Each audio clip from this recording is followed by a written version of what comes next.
கண்ணியத்திற்குரிய சகோதர சகோதரிகளே, ஹிஜாப் என்றால் என்ன என்று நாம் பார்க்கும்போது, இஸ்லாத்தை பொறுத்தவரையில் இஸ்லாம் 2 கட்டங்களில் இந்த உலகத்தில் வளர்ந்து வந்திருக்கிறது. நபிகள் நாயகம் ஸல்லல்லாஹு அலைஹி வஸல்லம் அவர்கள் அல்லாஹ்வினால் தூதராக தேர்வு செய்யப்பட்டு அவர்களுடைய 40வது வயதில் அவர்கள் மக்கள் மத்தியிலே வந்து நான் அல்லாஹ்வுடைய தூதர் என்பதை சொல்கிறார்கள். 13 வருடங்கள் அவர்கள் மக்காவிலே இருந்தார்கள்.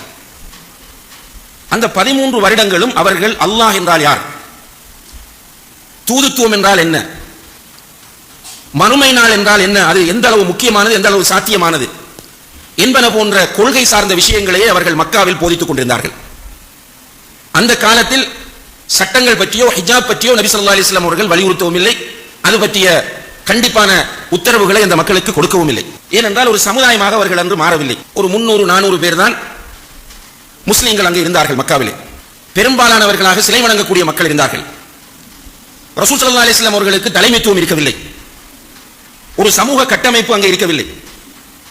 அல்லாஹ்வுடைய உத்தரவின் பேரில் அவர்களுடைய 53வது வயதில் மதீனாவுக்கு அவர்கள் ஹிஜ்ரத் செல்கிறார்கள். ஹிஜ்ரத் சென்ற பிறகுதான் ஒரு இஸ்லாமிய சமுதாயம் உருவாக்கப்படுகிறது, உம்மா.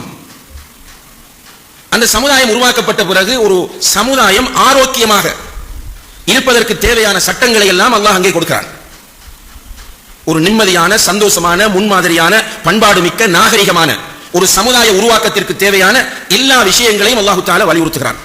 படிப்படியாக வந்து கொண்டிருக்கும் போதுதான் இவ்வாறு நபி அவர்கள் 53வது வயதில் மதீனாவுக்கு வந்து 5 வருடங்களில் நபி அவர்களுடைய 58வது வயதில் தான் அல் குர்ஆனில் உள்ள சூரத்துல் அஹ்ஸாப் என்ற 33வது அத்தியாயம் இறங்குகிறது. அந்த 33வது அத்தியாயத்தின் மூலம்தான் அல்லாஹ் தஆலா ஹிஜாபை இந்த சமுதாயத்திற்கு அறிமுகப்படுத்தினான்.